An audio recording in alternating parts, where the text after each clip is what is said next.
Thunder cracked across the Detroit skyline like the world itself was splitting open. The Velvet Rose nightclub sat on the corner of 8th and Madison, neon lights bleeding purple and red into the wet pavement below. Inside, bass pounded through the walls hard enough to shake the foundation.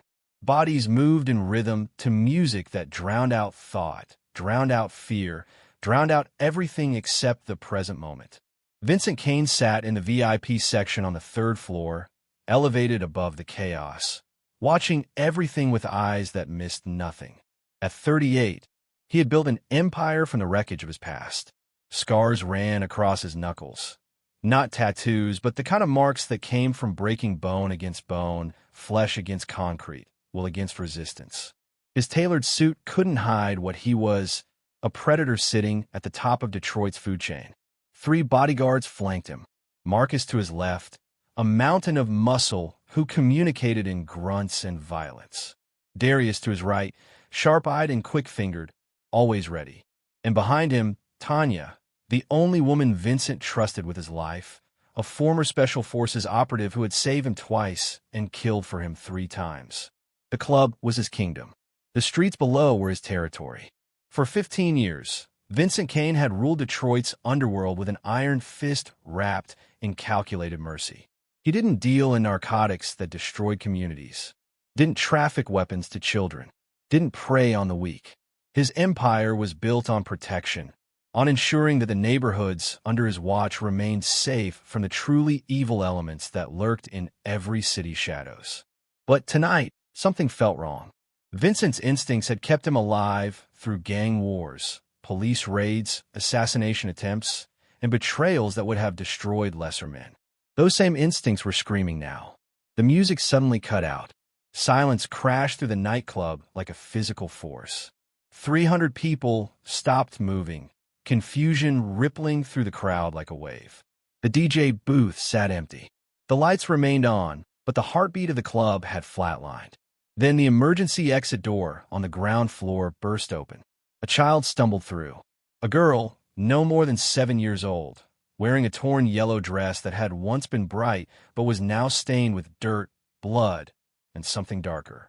Her feet were bare, cut and bleeding from running across broken glass and rough pavement. Her hair hung in tangled clumps around a face streaked with tears and terror. But it was her eyes that made 300 people freeze in place. Eyes that had witnessed horrors no child should ever see. Eyes that held the kind of fear that transcended language, culture, or understanding. Eyes that searched the crowd desperately, looking for salvation, for safety, for anyone who might help. The crowd parted instinctively, creating a path through the center of the dance floor. Some people reached out, trying to help, but the girl flinched away from every hand like they were weapons. She kept moving forward, stumbling, barely able to walk, but driven by something primal. Vincent stood slowly, his entire body going rigid. From 3 floors up, he could see her clearly, could see the way she moved, not randomly, but with purpose. She was searching for someone specific. The girl's eyes swept across the upper levels, across the VIP sections, across the faces of strangers who stared down at her, with mixtures of concern and confusion. Then her gaze locked onto Vincent, and she ran. Up the stairs she flew, bare feet slapping against marble, breath coming in ragged gasps. Security tried to intercept her. It was their job, but something in Vincent's expression stopped them cold. He raised one hand, a simple gesture that meant stand down. The girl reached the VIP section and launched herself at Vincent with the desperation of someone grabbing their last lifeline before drowning. Small hands clutched his jacket, gripping the expensive fabric so hard her knuckles turned white. Her whole body trembled like a leaf in a hurricane. She looked up at him with those haunted eyes and spoke in a voice barely above a whisper, cracked and broken from screaming. "He killed my brother. He said I'm next. Please, please don't let him find me." Vincent's blood turned to ice, because in that moment, looking down at this terrified child clinging to him like he was her only hope in the universe, he saw someone else. He saw Noah, his little brother, his responsibility, the 8-year-old boy he had failed to protect 17 years ago. The child who had vanished on a sunny afternoon, while Vincent was supposed to be watching him, pulled into a van that Vincent had been too far away to stop, too slow to catch, too weak to save. 17 years of searching. 17 years of guilt. 17 years of building power and influence specifically so he would never be powerless again, so he could protect those who couldn't protect themselves, so he could find Noah, or at least find out what happened to him. And now this girl, with her terror-filled eyes and desperate plea, had chosen him out of everyone in this club, had somehow known, with the instinct that only the truly desperate possess, that Vincent Kane was someone who might actually help. Marcus, Vincent's voice cut through the silence like a blade. Lock down the club. Nobody in. Nobody out. Marcus moved instantly, pulling out his phone, barking orders to the security team stationed throughout the building. Darius, sweep the perimeter. I want eyes on every entrance, every exit, every window. Darius disappeared into the shadows without a word. Tanya with me. Vincent looked down at the girl, still clinging to his jacket. Her eyes never left his face, searching for something. Reassurance, safety, hope. What's your name? He asked quietly, his voice gentler than it had been in years. Sophie, she whispered. Sophie Martinez. Sophie, I need you to tell me what happened. Can you do that? She nodded, but before she could speak, the main entrance doors exploded inward. 3 men entered the Velvet Rose nightclub with the confidence of people who believe themselves untouchable. They wore dark clothing, faces partially obscured by shadows and the brim of baseball caps. But Vincent saw them clearly, saw the way they moved, military precision, coordinated, professional. The lead man scanned the crowd with cold, calculating eyes. Then he looked up at the VIP section, looked directly at Sophie, and smiled. It was not a smile that belonged on a human face. There you are, sweetheart. His voice carried across the now silent club, amplified by the acoustics designed to carry sound. Time to come home. We've been looking everywhere for you. Sophie's grip on Vincent tightened until her fingers went white. A whimper escaped her throat, pure animal terror. The man took a step forward, and Vincent Kane made a decision that would change everything.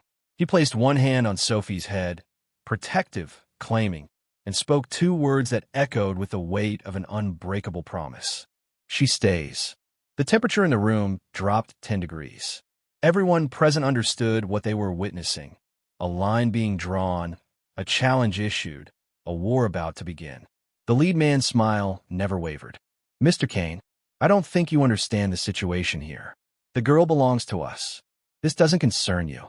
Everything in my city concerns me, Vincent replied, his voice quiet but carrying absolute authority. And this child is now under my protection. Leave, while you still can. For a moment, the 3 men simply stared. Then the leader reached into his jacket, and a Velvet Rose nightclub transformed into a battlefield. Before we continue Sophie's story, I want to know, where are you watching from? Drop your city or country in the comments. And here's the real question. If a terrified child grabbed onto you the way Sophie grabbed Vincent, would you risk everything to protect them? Or would you walk away? Let me know what you'd do. The gunshot never came. Tanya's weapon pressed against the back of the lead man's skull before his hand cleared his jacket. Her voice was cold, professional, final. Move that hand 1 more inch, and your friend scrape your brain off the floor. The club remained frozen. 300 witnesses holding their collective breath. Marcus appeared behind the other 2 men, his massive frame blocking any escape route. Darius materialized from the shadows, weapon drawn, covering the angles. Vincent hadn't moved, still stood with one hand on Sophie's head, the other hanging relaxed at his side. But everyone in that room understood the truth. Vincent Kane didn't need to draw a weapon. He was the weapon. Last chance, Vincent said quietly. Walk away. Forget you saw her. Forget you came here. Live to see tomorrow. The lead man's eyes flickered, calculating odds, measuring consequences.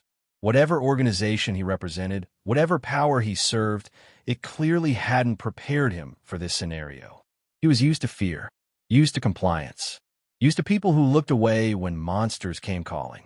Vincent Kane didn't look away. This isn't over, the man said finally, his hands slowly rising in surrender.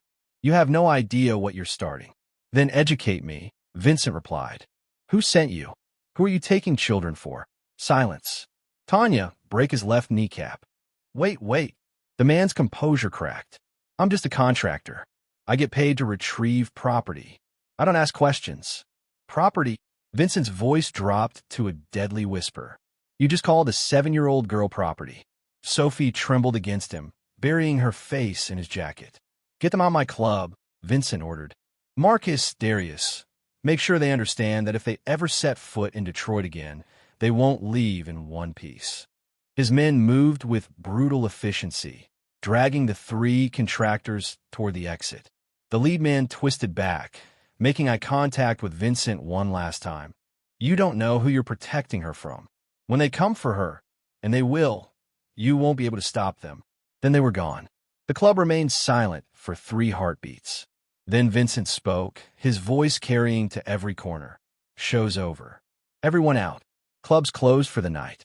The crowd filed out slowly, murmuring, phones already buzzing with messages and social media posts. By morning, the entire city would know that Vincent Kane had taken a stand against someone. They just wouldn't know who or why. 20 minutes later, Vincent sat in his private office above the club. Sophie occupied the leather couch against the wall, wrapped in Tanya's jacket, clutching a bottle of water she hadn't opened. Her eyes tracked every movement in the room, still watching for danger, still waiting for the next threat. Tanya stood by the door, alert.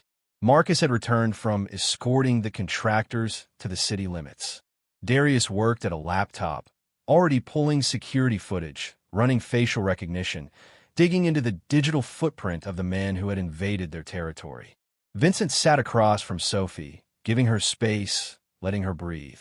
He had seen trauma before, knew that pushing too hard, too fast, would only make her retreat further into herself. Sophie, he said gently, I need you to tell me what happened. Starting from the beginning. She stared at the water bottle, her small hands turning it slowly. When she spoke, her voice was hollow, distant, like she was describing events that happened to someone else. My brother Carlos and I were at the park. 3 days ago. It was Saturday. Mama was working her double shift at the hospital, so Carlos took me to the swings. Her grip tightened on the bottle. A man came up to us. He was nice at first. Asked if we wanted ice cream. Carlos said, no thank you. We weren't supposed to talk to strangers. The man smiled and walked away. Sophie's breathing quickened. But then when we were leaving the park, there was a van. White van with no windows in the back. The man was there with 2 others. They grabbed Carlos first. He tried to fight. He screamed at me to run. Tears streamed down her face. But I didn't run. I tried to help him. I kicked and screamed and bit one of the men. And then something hit me in the head, and everything went dark. Vincent's hands clenched into fists. Every muscle in his body coiled with barely controlled rage. This was Noah's story all over again. The same methods, the same predators, the same nightmare that had haunted him for 17 years. When I woke up, Sophie continued, her voice cracking, we were in a dark room. Concrete floor. No windows. Just one door with a really strong lock. Carlos was there. And there were other kids too. 6 of them. All younger than me and Carlos. They were all so scared. She wiped at her eyes with shaking hands. There was a man who brought us food once a day. Not enough. Just bread and water. He never talked to us. Just slid the tray through a slot in the door. We were there for 2 days. Then yesterday, 2 new men came. They looked at all of us like we were things. Not people. Things they were buying at a store. They pointed at 3 of the younger kids. Ages 4, 5, and 6. They took them. The kids cried and reached for us, but the men just dragged them away. Sophie's whole body shook now, reliving the horror. Carlos held me, told me it would be okay, told me Mama would find us, that the police would come, that someone would save us. Her voice dropped to barely a whisper. But this morning, different men came. They said it was time to process the merchandise. They grabbed Carlos first because he tried to fight. They dragged him into another room. I heard him screaming, heard him begging, heard him. She couldn't continue. Sobs racked her small frame. Vincent moved to the couch, sat down beside her, and did something he hadn't done in 17 years. He pulled a crying child into his arms and held her while she broke apart. "He's dead," Sophie finally managed between sobs. "They killed him because he wouldn't stop fighting. And then they came for me. Said I'd seen too much, that I had to be disposed of differently." She looked up at Vincent with those haunted eyes. But one of the men left a door unlocked. Just for a minute. I don't know if it was an accident or if he felt bad or what. But I ran. I ran through this building with all these hallways and rooms where I could hear other children crying. I found stairs, found an exit, and I just ran and ran until I saw the lights of your club. She gripped his jacket. I didn't know where to go. I didn't know who to trust. But I saw you through the window, up high, watching everything. And I thought maybe someone who sits above everyone else might be strong enough to stop the bad men. Vincent felt something crack inside his chest. The same crack that had formed 17 years ago when Noah vanished. The crack he had tried to seal with power, money, and control. But it had never really healed. And now, holding this trembling child who had chosen him out of desperation, that crack split wide open. "Darius," Vincent's voice was steel. "Tell me you found something." Darius looked up from his laptop, his expression grim. Facial recognition hit on 2 of the 3 men. Both ex-military, dishonorable discharges, currently employed by a private security contractor called Sentinel Solutions. "It's a shell company, boss. Layers of corporate protection, but I'm digging." "Dig faster," Vincent ordered. "I want to know who owns it, who funds it, and who's buying children from them." He looked at Tanya. "Contact Dr. Sarah Chun. Tell her I need her here immediately. Sophie needs a medical examination, and I trust Sarah to be discreet." Tanya nodded and stepped out to make the call. Vincent turned back to Sophie. "I'm going to find the people who did this. I'm going to find every single child they've taken, and I'm going to make sure they never hurt anyone again." "What about Carlos?" Sophie's voice was small, broken. "What about my brother?" Vincent closed his eyes. The question he had asked himself 1,000 times about Noah. The question that had no good answer. "I'll find out what happened to him," he promised. "And I'll make sure he didn't die for nothing." Sophie nodded slowly, then asked the question that changed everything. There were so many other rooms in that building, so many doors, and behind almost everyone, I could hear children crying. "How many kids do you think they have?" Vincent looked at her, at this 7-year-old girl who had witnessed her brother's murder and barely escaped with her own life. This child who had somehow found the strength to run, to survive, to choose the right person to trust. "I don't know," he answered honestly, "but I'm going to find out, and I'm going to bring them all home." It was a promise. The same promise he had made 17 years ago about Noah. A promise he had failed to keep. But this time he had resources, power, an organization built specifically to fight the kind of evil that preyed on the helpless. This time he wouldn't fail. Marcus stepped forward. "Boss, word's going to spread fast. By tomorrow morning, every organization in the city will know you're protecting the girl. Whoever's behind this, they're going to come back. Harder." "Good," Vincent replied coldly. "Let them come. I've spent 17 years preparing for this war. I just didn't know it until tonight."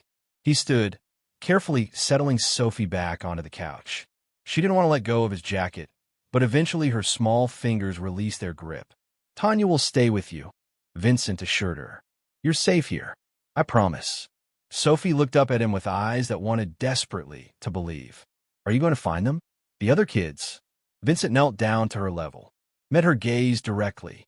"Yes, starting tonight. And the men who killed Carlos?" Something dark and terrible flickered across Vincent's face. Something that had been sleeping for years, waiting for the right moment to wake up. "They're going to wish I never learned their names." 3 hours past midnight, Vincent Kane stood in the basement of an abandoned textile factory on the east side of Detroit. The building had been condemned for 15 years, windows boarded up, graffiti covering every visible surface. To the casual observer, it was just another corpse in the city's industrial graveyard. But Vincent knew better. The basement stretched beneath the factory like a hidden world. Concrete pillars held up the ceiling. Old machinery sat rusted and forgotten in corners. And in the center of the space, tied to a metal chair, sat one of the 3 men who had walked into the velvet, Rose demanding Sophie. His name was Derek Hutchins, former Marine. Dishonorable discharge for unauthorized use of force against civilians in Afghanistan. Currently employed by Sentinel Solutions as what their corporate paperwork called a retrieval specialist. Vincent called him what he really was, a kidnapper for hire. Marcus and Darius stood in the shadows, silent witnesses. They had grabbed Hutchins 2 hours ago, pulling him from his apartment in the middle of the night. He hadn't had time to call for help, hadn't had time to warn his employers. One moment he was sleeping, the next he was zip-tied in the back of an SUV heading to this forgotten place. Now he sat under a single hanging bulb, sweat pouring down his face despite the cold air, his earlier confidence completely evaporated. Vincent circled him slowly, saying nothing, just watching, measuring. The silence stretched and twisted, becoming its own form of torture. Look, man, Hutchins finally broke. I was just doing my job. Nothing personal. I don't even know who the girl is. Vincent stopped circling. Her name is Sophie Martinez.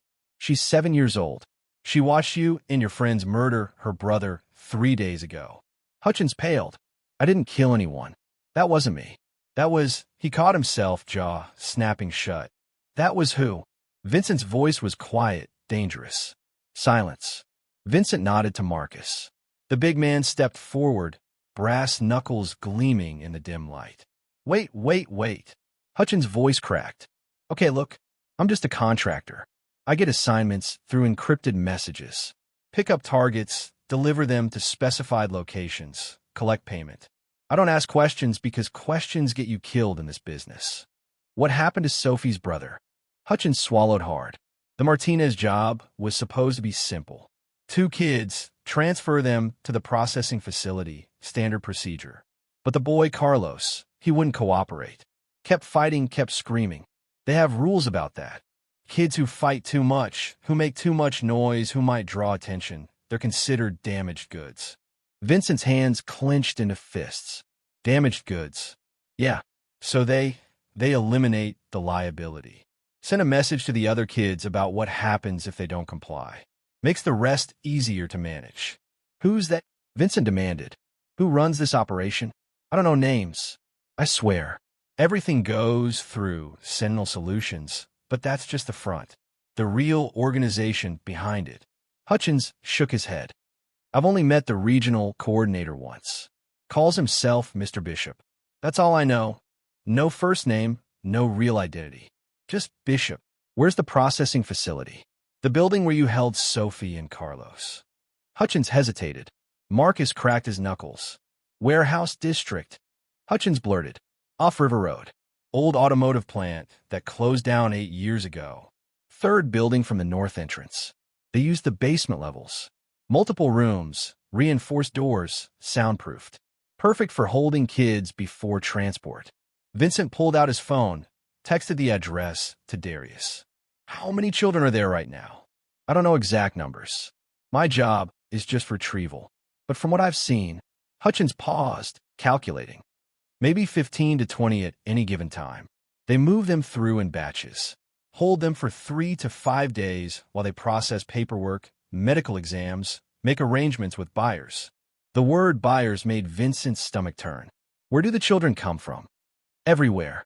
Runaways mostly. Kids from broken homes who won't be missed immediately. Some are targets, specific ages, appearances, characteristics that buyers request. Those ones get snatched from parks, playgrounds, walking home from school. Sophie and Carlos were targeted acquisitions. Why them specifically? I don't know. I just got the assignment.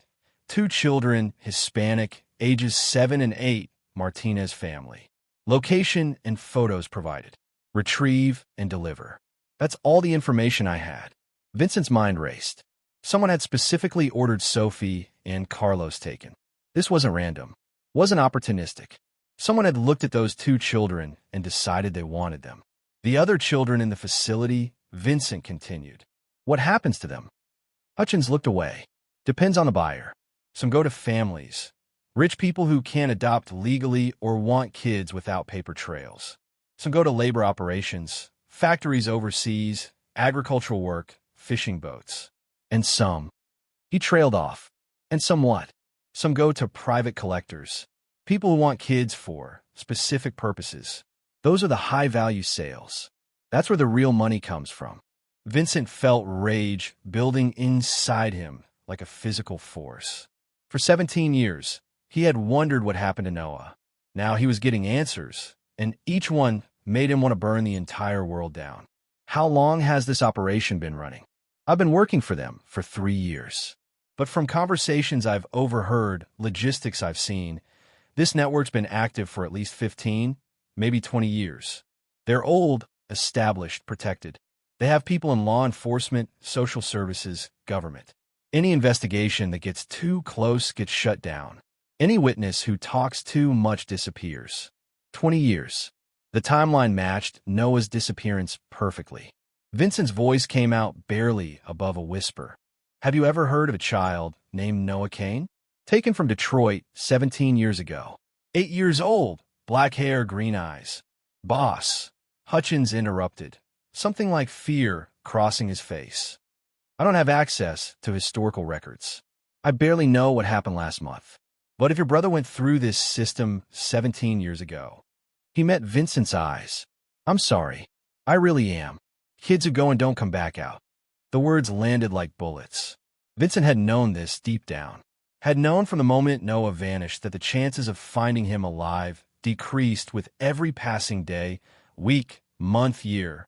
But hearing it confirmed, hearing it from someone inside the machine that had taken his brother, something inside Vincent Kane shattered completely. Or maybe it was the opposite. Maybe something that had been broken for 17 years finally crystallized into something new. Something harder. Something that wouldn't bend or break or stop until every single person involved in this network was destroyed. Darius, Vincent said quietly, take Sophie's description of the facility and Hutchins' information. Coordinate with our people. I want full surveillance on that automotive plant within the hour. Thermal imaging, entry points, guard rotations, everything. On it, boss. Vincent turned back to Hutchins. You're going to tell me everything you know about Sentinel Solutions. Every name, every location, every operation you've ever been part of. And then you're going to help me get inside that facility. If I do that, I'm dead. They'll know I talked. You're dead either way, Vincent cut him off. The only question is whether you die having helped save those children or die having protected the people who murder 7-year-olds for being damaged goods. Choose. Hutchins stared at him for a long moment. Then slowly, reluctantly, he nodded. What do you want to know? For hours later, dawn broke over Detroit in shades of gray and gold. Vincent sat in his office at the Velvet Rose, surrounded by papers, photographs, and laptop screens displaying information Darius had compiled throughout the night. The scope of the operation was staggering. Sentinel Solutions wasn't just a local organization. It was one node in a massive network spanning 12 cities across 7 states. The company had been incorporated 8 years ago, but financial records suggested it was a rebrand of an earlier operation that had been running under different names since the early 2000s. The corporate structure was deliberately complex. Shell companies within shell companies, ownership buried beneath layers of legal protection. But Darius had found threads, small connections, a pattern. Every shell company eventually traced back to a private equity firm called Axiom Holdings. And Axiom Holdings was owned by a trust controlled by 3 individuals whose names were protected by privacy laws in the Cayman Islands. But Darius had found one name that appeared repeatedly in the paperwork, buried in footnotes and subsidiary documents. Thomas Blackwell. Vincent stared at the name on the screen. Thomas Blackwell, billionaire real estate developer, philanthropist, donated millions to children's charities, sat on the boards of hospitals and educational foundations. His face appeared regularly in society pages, always smiling, always surrounded by the city's elite. A pillar of the community. A monster hiding in plain sight. We need more than this, Vincent said quietly. Financial connections aren't enough. We need direct evidence linking him to the trafficking. Witness testimony, communications, something that can't be explained away by lawyers. Tanya entered the office carrying 2 cups of coffee. She handed one to Vincent, her expression grim. Dr. Chun finished examining Sophie. Physically, she's okay. Dehydrated, malnourished, some bruising, but nothing that won't heal. Psychologically, she paused. Chun says it's too early to tell. The trauma is fresh. She'll need serious therapy, probably for years. Where is she now? Sleeping in the secure room upstairs. Marcus is standing guard. She asked for you twice before she finally fell asleep. Vincent felt that crack in his chest widen a little more. There's something else, Tanya continued. Chin found a small tracking device embedded under the skin behind Sophie's right ear. Surgical implantation, very professional. She removed it, but they know exactly where Sophie has been for the past 3 days, Vincent finished. They know she's here, which means they're planning their next move. Vincent stood, walked to the window. The city stretched before him, waking up to another day. Millions of people going about their lives, completely unaware of the evil operating in the shadows. How many children had vanished from these streets over the past 20 years? How many families have been destroyed? How many Noahs and Sophies and Carloses had disappeared into this network, never to return? His phone buzzed. Darius. Boss, we've got movement at the automotive plant. Thermal imaging shows approximately 18 heat signatures in the basement level. 15 smaller, likely children. 3 adult-sized. 2 guards outside, rotating every 4 hours. Next rotation is at 8 a.m. Vincent checked his watch. 6:47 a.m. How many men can we have in position by then? 20. Full tactical gear. Best shooters. Most experienced operators. But boss, this is going to get loud. Once we go in, there's no going back. Every law enforcement agency in the city will respond. And if Blackwell really is behind this, he'll have enough influence to make trouble for us.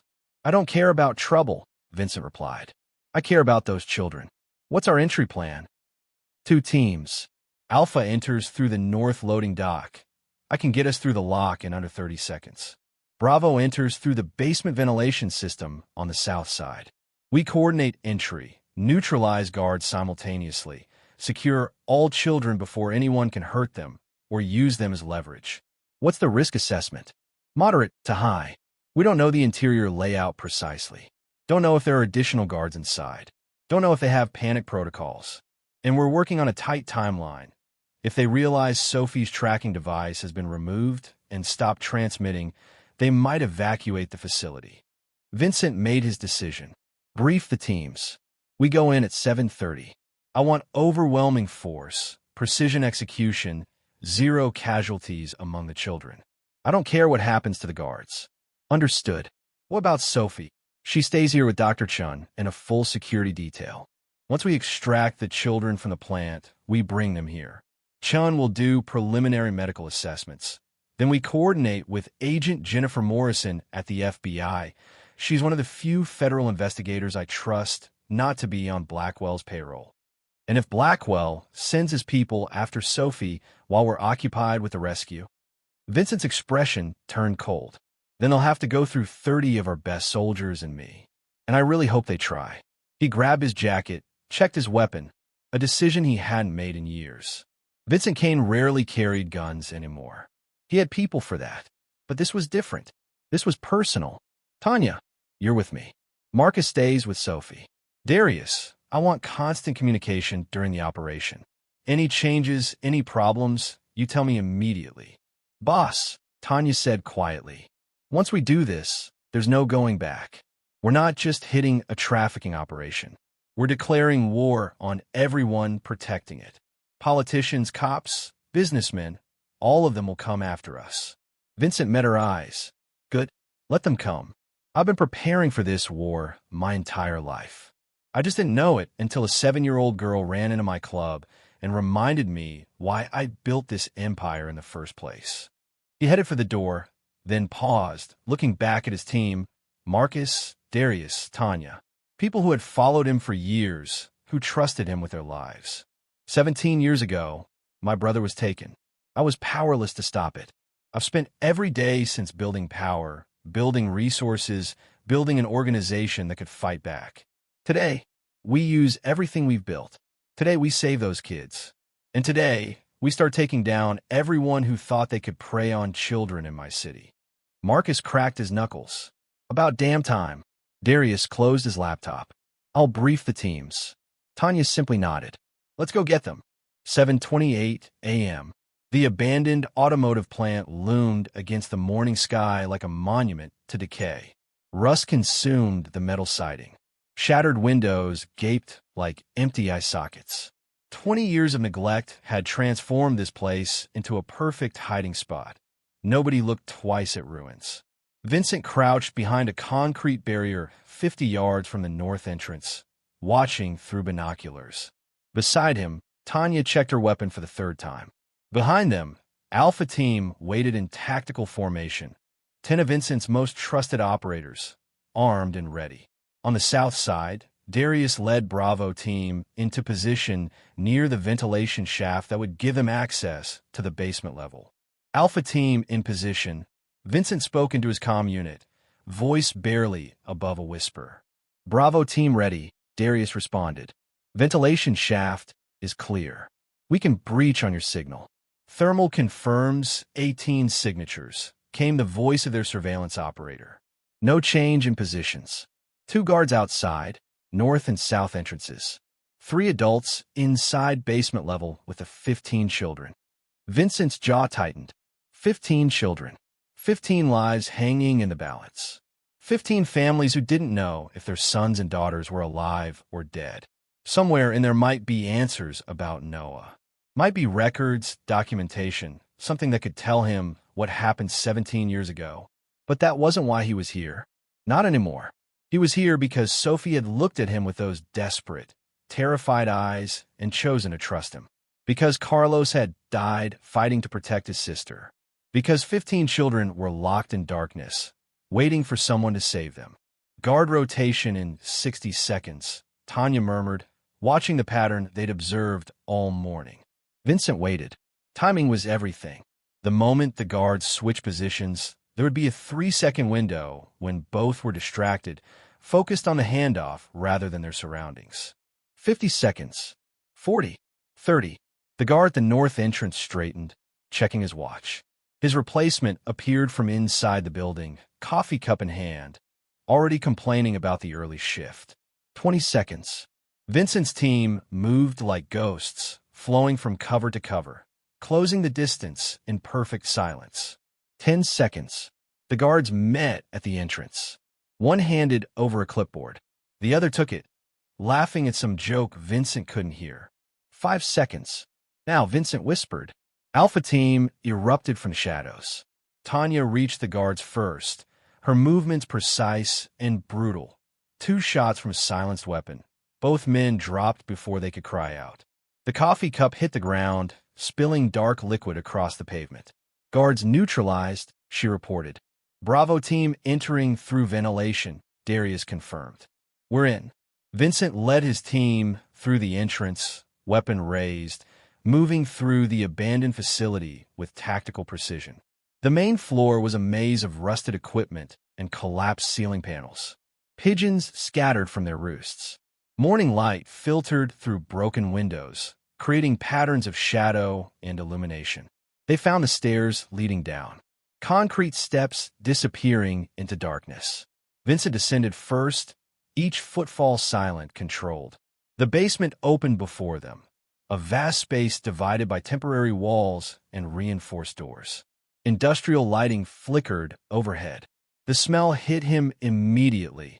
Unwashed bodies, fear, desperation. Contact, Tanya breathed. 2 adults, southeast corner. Vincent saw them. 2 men in dark clothing, sitting at a folding table, playing cards, weapons within easy reach. They looked bored, comfortable, completely unaware that death had just entered their domain. 3rd adult. Vincent whispered into his comm. Thermal shows him in the northwest section, Darius responded. Bravo Team has visual. Armed. Appears to be monitoring security cameras. Take him quietly. On my mark. Vincent counted silently. 3, 2, 1. Mark. Gunfire erupted from the northwest corner. Brief, controlled bursts. Then Darius's voice. Target down. Security station secured. The two guards at the card table jumped to their feet, reaching for weapons, but Alpha Team had already surrounded them. They died with shocked expressions, never understanding how badly they'd underestimated their enemy. Basement secured, Vincent announced. Begin extracting the children. His team moved through the space, checking doors. Each reinforced door had a small window at eye level. Vincent looked through the first one and felt his heart shatter. For children huddled on a bare mattress in a concrete room no bigger than a prison cell. Ages ranging from maybe 5 to 9. They looked up as the door opened, faces transforming from terror to confusion to desperate hope.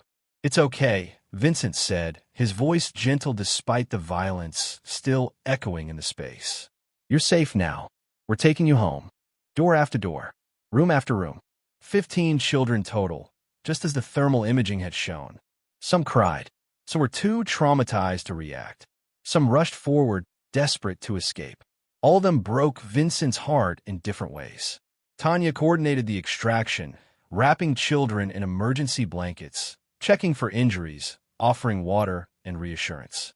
The tactical operators, hardened men who had seen combat, who had killed without hesitation, moved with surprising gentleness as they helped guide the children toward the exit. Vincent cleared the last room and found himself in what appeared to be an office. Filing cabinets lined one wall. A desk held a laptop and scattered paperwork. Security monitors showed feeds from various rooms, evidence of the systematic horror that had operated here. "Boss," Darius called from the doorway. "We need to move." Police scanners just lit up. Someone called in the gunfire. "We've got maybe 8 minutes before Detroit PD arrives. Take the children to the vehicles. Get them to the Velvet Rose immediately. Dr. Chun is standing by." "What about you?" Vincent looked at the filing cabinets. "Give me 2 minutes. I need to see what's in these files." Darius hesitated, then nodded and disappeared. Vincent tore through the filing cabinets with controlled fury. Manila folders full of documentation, photographs of children, dates of acquisition, buyer information coded in numbers and abbreviations. A logbook recording inventory transfers going back 6 years. Then, in the bottom drawer of the third cabinet, he found it. An older filing system. Records from a previous operation, before Sentinel Solutions, before the current network. Documents dating back 20 years. His hands trembled as he flipped through the files. There, Noah Kane, age 8, acquired. August 14th, 2008. Detroit, Michigan. Vincent's vision blurred. His brother's school photo stared up at him from a 17-year-old document. Beneath the photo, status, transferred. Destination, Facility 7. Buyer, private collection number 347. No name, just a number. "Boss, we have to go. Now." Tanya's voice cut through his shock. Vincent grabbed the entire filing cabinet drawer, documents and all, and ran. They burst from a building just as sirens wailed in the distance. The children were already loaded into 3 unmarked vans, each with a driver and armed guard. The vehicles pulled away immediately, taking different routes, ensuring that even if one was intercepted, the others would make it to safety. Vincent climbed into the SUV with Tanya. As they sped away from the automotive plant, he looked back and saw the first police cars arriving, officers rushing into the building to discover a scene of violence and empty cells. Let them investigate. Let them find the blood, the weapons, the evidence of what had happened here. Let them realize that someone had just hit a trafficking operation and rescued 15 children. By the time they pieced together who was responsible, Vincent would be ready for whatever came next. His phone rang. "Marcus, boss, we've got a situation at the club. Multiple vehicles just pulled up outside. Expensive cars, professional security. They're not trying to hide. They want us to know they're here." "Who?" "The lead car has a license plate registered to Axiom Holdings. Thomas Blackwell." The man at the top of the network had come personally. "Don't engage," Vincent ordered. "I'm 5 minutes out. Keep Sophie secured in the panic room. Nobody gets inside that club until I arrive."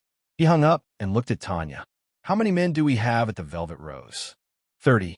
Full security detail. The place is a fortress. Blackwell didn't come to attack. He came to negotiate. Vincent's expression hardened. He thinks he can make this go away with money or threats.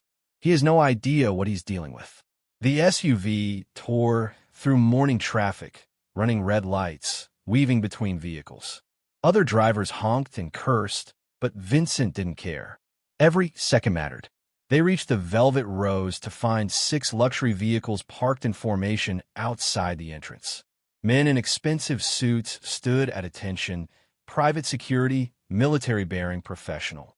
But they weren't pointing weapons. We're making threats. They were waiting. Vincent stepped out of the SUV. The security personnel tensed but didn't move. A path opened through their formation, leading to the central vehicle, a black Mercedes with tinted windows. The rear door opened.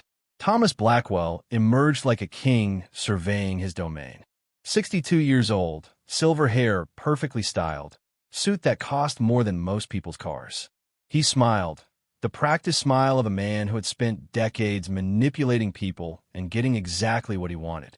"Mr. Kane," he said warmly, extending his hand. "I've been hoping we could have a conversation." Vincent didn't take the offered hand. "You're standing outside my property with a small army. That's not how conversations usually start." Blackwell lowered his hand, smile never wavering. "Security precaution. Surely you understand. These are dangerous times." His eyes flickered to the Velvet Rose entrance. "I believe you have something that belongs to me. A young girl. Sophie Martinez. Sophie belongs to herself. And right now, she's under my protection." "Ah, yes. Your protection." Blackwell's tone remained pleasant, conversational. "You've been quite busy this morning, haven't you? Attacking a private facility, assaulting security personnel, abducting inventory." "Children," Vincent interrupted coldly. "You mean children? Say the word." Blackwell's smile thinned. "Semantics. The point is, you've interfered with a very complex, very profitable operation. An operation that has connections reaching far beyond Detroit. People who won't appreciate your heroics." "Is that a threat?" "It's a reality check." Blackwell stepped closer, lowering his voice. "I know about you, Vincent Kane. I know about your empire, your influence, your resources. I know you run this city's underworld with efficiency and intelligence, which is why I'm here to offer you a deal. I'm not interested in deals with people who traffic children. Everyone has a price, Mr. Kane. Name yours. Money? Territory? Political protection? I can provide all of that and more. All I ask is that you return Sophie Martinez and forget everything you've learned about my organization." Vincent stared at him for a long moment. Then he smiled, a terrible smile that made Blackwell's security team shift nervously. "You think you can buy me? You think after everything I've learned, everything I've seen, I would just walk away?" "I think you're a businessman," Blackwell replied. "And businessmen understand cost-benefit analysis. War with me will cost you everything. Your club, your territory, your freedom. I have judges, prosecutors, police chiefs in my pocket. I can bury you in legal problems while my people dismantle your organization piece by piece." "You're right about one thing," Vincent said quietly. "This would be war. But you're wrong about who's going to win." Blackwell's expression finally hardened. "Last chance, Kane. Take my offer. Walk away. Live to build another empire somewhere else." "No." The word hung in the air like a death sentence. Blackwell studied him, calculating, measuring. Then he nodded slowly. "So be it. You've just signed your own death warrant." "Maybe," Vincent replied, "but I'll take you with me." Blackwell turned and walked back to his Mercedes. His security team followed in formation. The vehicles pulled away in synchronized precision, disappearing into Detroit traffic. Tanya appeared at Vincent's side. "He's going to come at us with everything." "I know. We just declared war on one of the most powerful men in the city." "I know. Boss." She hesitated. "Are we ready for this?" Vincent looked up at the Velvet Rose, thinking about Sophie sleeping in the panic room upstairs, thinking about the 15 children they'd just rescued, thinking about Noah and the 17 years of questions that finally had some answers. "No," he admitted, "but we're doing it anyway." The next 72 hours transformed Vincent Kane's world into a war zone. It started with a legal assault. Wednesday morning, Detroit PD raided the Velvet Rose with warrants for Vincent's arrest, charges including assault, kidnapping, illegal weapons possession, and operating a criminal enterprise. The warrants were signed by Judge Richard Hartman, one of Blackwell's well-known associates. Vincent's lawyers tied them up in procedural challenges, but the message was clear. Blackwell was using the system as a weapon. Then came the media blitz. Thursday's newspapers ran front-page stories about alleged crime boss Vincent Kane and his violent raid on a private security facility. The articles painted him as a dangerous criminal who had attacked innocent security contractors. Sophie Martinez and the rescued children weren't mentioned. The trafficking operation wasn't mentioned.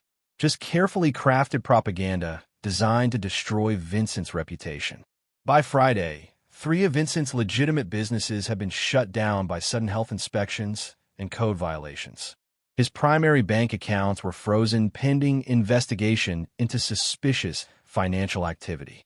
Suppliers who had worked with him for years suddenly refused to return calls.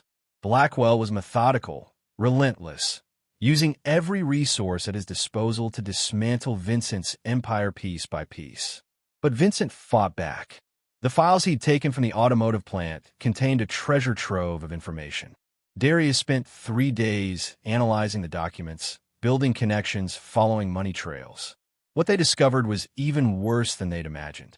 The trafficking network wasn't just local. It was international. Children acquired in the United States were shipped to facilities in Mexico, Southeast Asia, and Eastern Europe. The buyers included businessmen, politicians, and celebrities across a dozen countries. The operation had been running for 23 years, growing more sophisticated and protected with each passing year. And Thomas Blackwell sat at the center of it all, like a spider in a web. "We need to go public," Darius argued during a strategy meeting in Vincent's office. "Take everything we found to the media." The FBI blasted across every news outlet simultaneously. Even Blackwell can't suppress the truth if it's everywhere at once. "It's not enough," Vincent replied, studying the documents spread across his desk. "We have financial records, logbooks, coded transactions. Good evidence, but Blackwell's lawyers will bury us in legal challenges. They'll claim the documents are forgeries, inadmissible evidence obtained illegally. By the time the truth comes out, he'll have destroyed the remaining facilities and eliminated anyone who could testify against him." "So what do we do?" Tanya asked. Vincent looked up at the monitors displaying security feeds from around the city. "We need a witness. Someone from inside the organization willing to testify. Someone whose credibility can't be questioned." "Who?" Marcus rumbled from his position by the door. "Everyone who works for Blackwell is either too scared or too loyal. You saw what happened to Derek Hutchins. Someone found him before we could move him to a safe location. Shot twice in the head, body dumped in the river. That's the message they're sending. Talk and die." Vincent had seen the crime scene photos. Hutchins had cooperated, provided valuable information, and paid for it with his life. The guilt sat heavy on Vincent's shoulders. Another person dead because he'd gotten involved. But he couldn't stop now. His phone rang. Unknown number. Vincent answered on speaker. "Yes. Mr. Kane, my name is Patricia Wolfe. I'm an investigative journalist with the Detroit Chronicle. I've been researching Thomas Blackwell for 3 years, and I think we should talk." Vincent and Tanya exchanged glances. "How did you get this number?" "I have sources. Same sources that told me you rescued 15 children from a trafficking facility on Tuesday. Same sources that told me Blackwell is using his political connections to destroy you because you threatened his operation. And why should I trust you?" "Because 3 years ago, my niece disappeared from a playground in Boston. Emily Wolfe, age 6. The police investigated for 2 months, then closed the case. Not enough evidence to continue. But I kept investigating. I found patterns, connections, other missing children with similar circumstances. The trail led me to Sentinel Solutions, then to Axiom Holdings, then to Thomas Blackwell." Vincent's grip on the phone tightened. "Did you find her niece?" Silence stretched across the line. When Patricia spoke again, her voice was thick with barely controlled emotion. "I found what happened to her. Buyer records. Transfer documentation. She was sold to a private collector in Singapore. By the time I traced her there, she was already gone. died in captivity 2 years ago. I'm sorry. I don't want your sympathy, Mr. Kane. I want your evidence. Everything you took from that facility. I have a publisher willing to run the story, connections to international news outlets, and enough proof of my own to corroborate what you found. Together, we can expose Blackwell and everyone protecting him. Vincent made a decision. Where do you want to meet? 2 hours later, Vincent sat in a booth at an all-night diner on the outskirts of Detroit. Patricia Wolfe slid into the seat across from him. Mid-40s, dark circles under her eyes from years of sleepless nights, carrying a worn leather briefcase that had seen better days. She didn't waste time with pleasantries. Show me what you have. Vincent placed a tablet on the table, displaying photographs of the documents they'd recovered. Patricia's eyes widened as she scrolled through page after page of evidence. My God, she whispered. This is everything. Acquisition records, transfer logs, buyer information. Do you have the original documents? Secure in a location Blackwell can't reach. We need to move fast. Once Blackwell realizes you're working with the press, he'll escalate. Probably try to kill both of us and destroy the evidence. He's already trying to kill me. What's your timeline? Patricia pulled a laptop from her briefcase. I've been writing this story for 3 years, waiting for enough evidence to publish without getting shut down. With what you've given me, I can have a complete expose ready in 48 hours. My publisher has agreed to run it Sunday morning, front page, with simultaneous digital release. I've also coordinated with journalists in 6 other cities to release related stories about missing children and trafficking networks. It'll be too big for Blackwell to suppress. What about the children we rescued? They need protection, proper care, reunification with families. I have contacts at the FBI, Agent Jennifer Morrison, specifically. She's one of the few federal investigators who can't be bought. I'll coordinate with her to ensure the children are placed in protective custody and that their testimony is documented properly. Vincent nodded slowly. Agent Morrison, the same person he planned to contact. Having Patricia as an intermediary might actually work better. Keep Vincent's direct involvement slightly more distant from the official investigation. There's something else, Patricia continued, her expression darkening. In my research, I found references to something called the collection. It's the highest level of Blackwell's operation. Private buyers who pay premium prices for specific children. These aren't just criminals, Mr. Kane. They're billionaires, politicians, people with resources to make anyone investigating them disappear. How many people are we talking about? At least 24 confirmed. Probably more. They operate internationally with connections to similar networks in other countries. Taking down Blackwell won't destroy the entire system, but it'll deal a significant blow. Vincent thought about Noah, about the file that said private collection number 347. His brother had been sold to one of these monsters, had spent his final years, or maybe was still spending them, in captivity somewhere, owned by someone with enough money and power to believe human beings could be property. The rage that filled Vincent was cold, calculated, absolute. Publish the story, he said. Expose everyone. I'll deal with the consequences. Patricia studied him carefully. You know this will destroy you too, right? Everything about your organization, your operations, your methods, it'll all come out. The public won't distinguish between a crime boss who rescues children and one who exploits them. You'll be lumped in with Blackwell, painted as criminals fighting over territory. I don't care about my reputation. What about your freedom? The DA will use this opportunity to prosecute you for every crime they can prove. You could spend the rest of your life in prison. Vincent thought about Sophie, sleeping safely in the panic room upstairs at the Velvet Rose. Thought about the 15 children they'd rescued, now receiving medical care and trauma counseling. Thought about the potentially hundreds more still trapped in facilities across the world. Then I go to prison, he said quietly. But those children get justice. That's worth any price. Patricia closed her laptop. You're either the noblest criminal I've ever met or the most self-destructive. Maybe both. She extended her hand. We have a deal, Mr. Kane. 48 hours until publication. I suggest you prepare for the storm that's coming. Vincent shook her hand. I've been preparing for this storm my entire life. Saturday morning, Vincent returned to the Velvet Rose to find Sophie awake and waiting for him in his office. Dr. Chun had cleared her medically, though the psychological wounds would take much longer to heal. She sat on the leather couch, drawing pictures with crayons that Tanya had bought for her. "Hi," Sophie said quietly when Vincent entered. "Hi yourself. What are you drawing?" She held up the paper, a picture of a house with flowers, a smiling sun, and two stick figures. One large, one small. "That's me and you," she explained. "At a safe place where bad men can't find us." Vincent sat down beside her, the weight of everything pressing on his shoulders. In 48 hours, his world would explode. The story would break. Blackwell would retaliate. Law enforcement would come after him. Everything he'd built would crumble. But this little girl would be safe. "Sophie, I need to tell you something important." She set down her crayons, sensing his seriousness. "Soon, things are going to change. People are going to come here. Police, probably.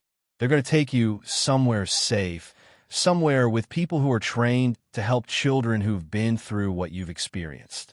"Will I still see you?" The question broke his heart. "I don't know. I might have to go away for a while. But I need you to understand something. None of this is your fault. What happened to Carlos, what happened to you, what's going to happen next, none of it is because of anything you did wrong." Tears welled in Sophie's eyes. "Will they catch the men who killed Carlos?" "Yes, I promise you that. They're going to face justice for what they did."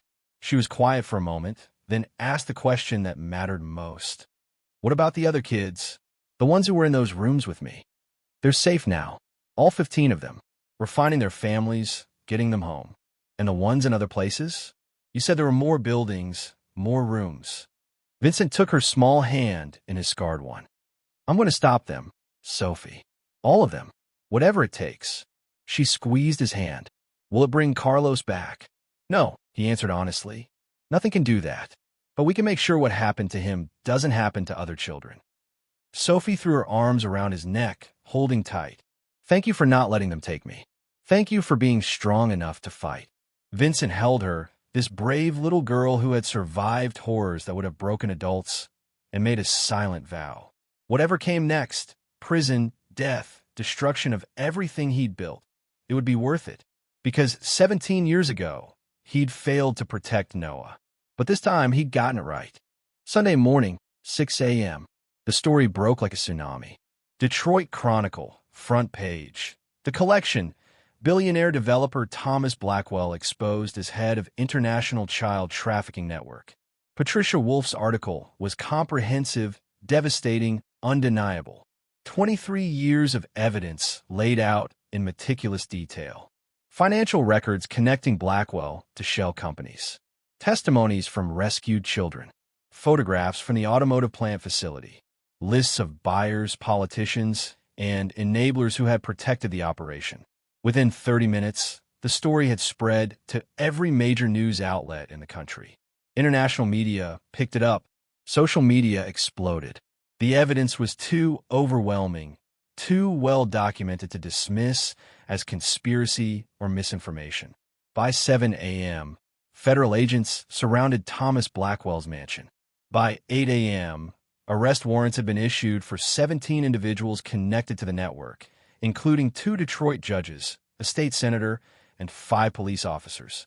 By 9 a.m., FBI teams were raiding facilities in 4 different states, rescuing 42 additional children from captivity. The network that had operated in shadows for 2 decades was collapsing under the weight of public exposure. But the article also detailed Vincent Kane's role in the rescue. His attack on the automotive plant, his organization, his criminal empire. Patricia had been honest. She'd exposed both the monster and the vigilante who'd fought him. And now both were paying the price. 10 a.m. Federal agents, not local police, arrived at the Velvet Rose. Agent Jennifer Morrison led the team, a woman in her mid-40s with steel-gray eyes and an expression that suggested she'd seen too much evil to be surprised by anything anymore. Vincent met them at the entrance, hands visible, no resistance. "Vincent Kane," Morrison said formally, "you're under arrest for assault, kidnapping, illegal weapons possession, and operating a criminal enterprise." You have the right to remain silent. Vincent listened to his rights, accepted the handcuffs without complaint. As they led him toward the waiting vehicles, he looked back at the velvet rose one final time. Sophie stood in the window of his office, hand pressed against the glass. Dr. Chun stood beside her, one protective arm around the child's shoulders. Vincent nodded to them. Sophie nodded back, tears streaming down her face. Then he was in the back of a federal vehicle, watching his empire disappear in the rearview mirror. The interrogation room was exactly what Vincent expected. Cold, sterile, a metal table bolted to the floor, 2 chairs, a mirror that was obviously one-way glass. Agent Morrison sat across from him, a thick file folder between them. You've created quite a mess, Mr. Kane. I rescued 15 children from sex traffickers. If that's a mess, I'll own it. You also assaulted security personnel, destroyed private property, stole confidential documents, and operated outside the law. She opened the folder. Your organization has been under federal surveillance for 3 years. We have evidence of racketeering, extortion, illegal gambling operations, assault, and suspected involvement in at least 7 homicides. Then arrest me for those crimes. But don't pretend rescuing those children was wrong. Morrison studied him silently. Off the record? Is anything ever really off the record in here? She smiled slightly. Fair point. But I'll be honest with you anyway. What you did, exposing Blackwell, rescuing those children, it's the best thing that could have happened. We've been trying to build a case against him for years, but he was too well protected. Too many people in his pocket. We couldn't touch him. And now he's finished. We've already frozen his assets, seized his properties, arrested a dozen of his associates. The evidence you provided, combined with what Patricia Wolf uncovered, is airtight. Blackwell will spend the rest of his life in prison, along with everyone who helped him. Vincent felt something that might have been satisfaction, or maybe just exhaustion. But that doesn't change your situation, Morrison continued. You're still a criminal, Mr. Kane. You've broken numerous laws. I can't just let you walk away.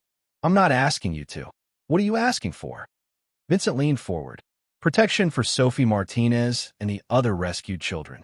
Witness protection if necessary. Therapy, education, whatever they need to rebuild their lives. And I want the investigation into the collection to continue. Blackwell was just one piece. There are dozens of buyers still out there, still purchasing children. They need to be stopped. Morrison nodded slowly. We're already coordinating with Interpol and international agencies. The investigation will continue. As for the children, they're our top priority. Sophie specifically has been asking about you constantly. She wants to know if you're okay. Something cracked in Vincent's chest. Tell her I'm fine. Tell her she's safe now, and that's all that matters. You care about her. She trusted me when she had no reason to trust anyone. Yeah, I care about her. Morrison closed the folder. The prosecutors are going to throw everything at you. Given your history, you're looking at 15 to 20 years minimum. I know, and you're okay with that? Vincent thought about Noah, about 17 years of searching, of guilt, of building power specifically to fight the kind of evil that had taken his brother. He'd finally used that power for exactly what it was meant for. I'm okay with it, he said quietly, as long as those children are safe. Morrison stood. For what it's worth, Mr. Kane, I think you're a criminal with a conscience. That's rare. Maybe the world needs more people like you.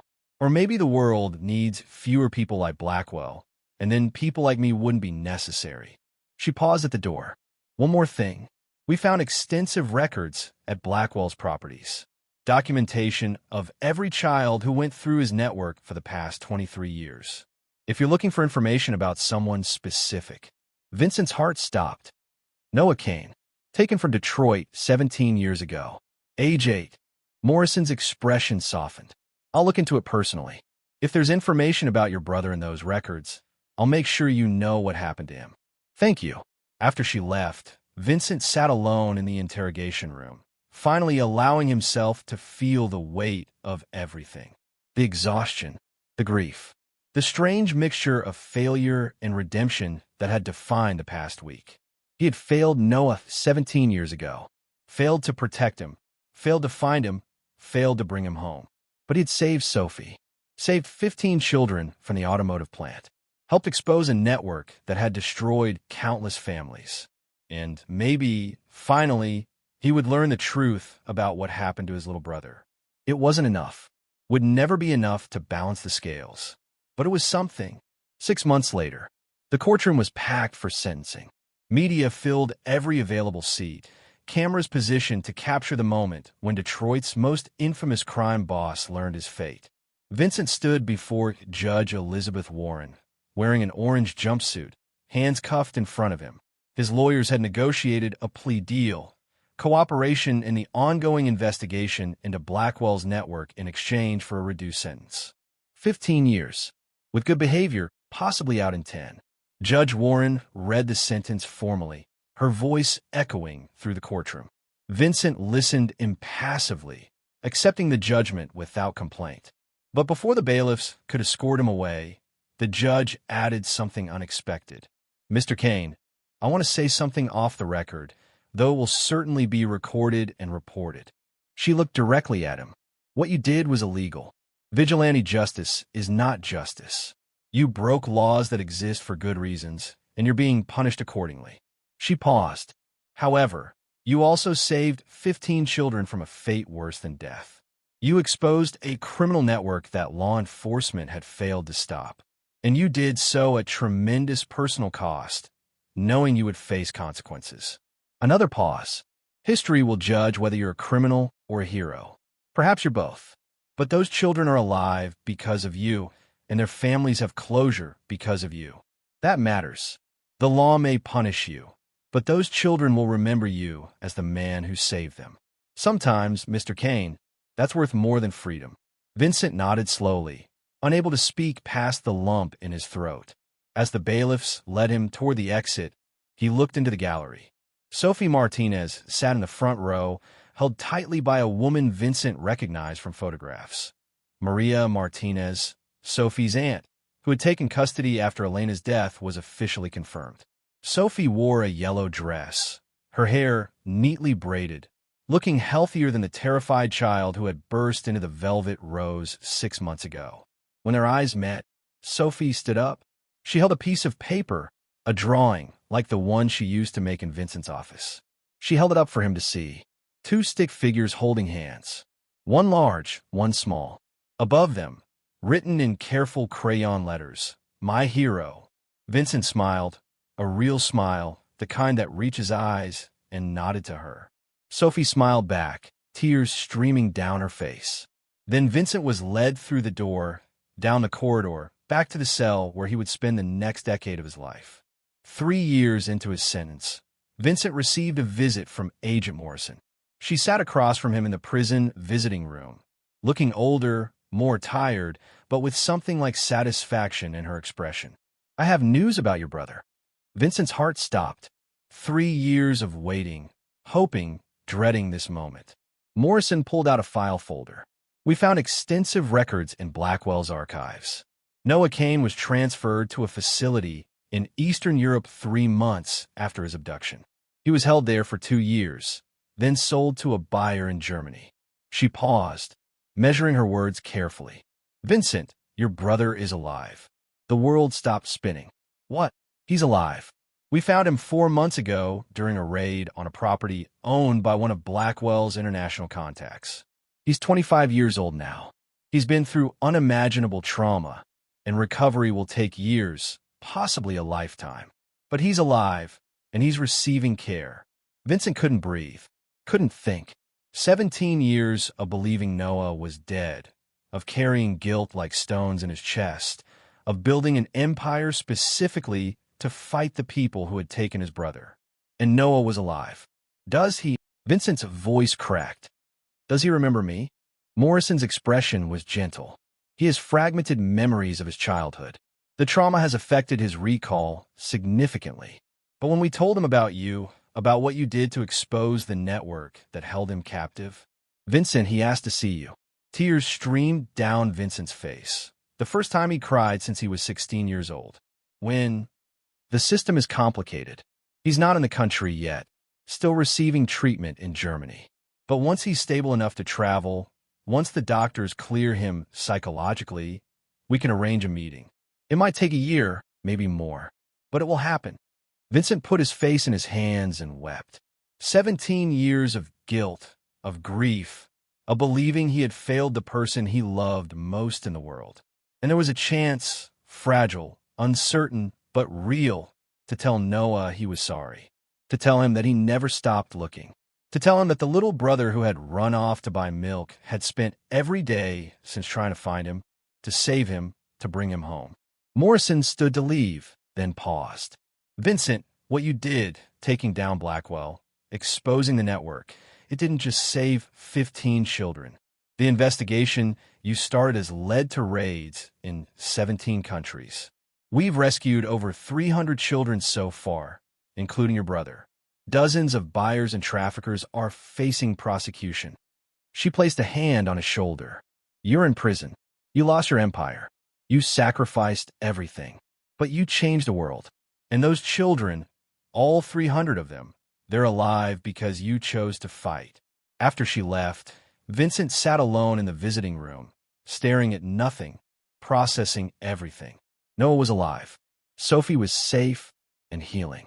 300 children had been rescued. The network was collapsing. And Vincent Kane, the most feared crime boss in Detroit, the man who had built an empire on violence and control, had finally found redemption in the place he least expected it.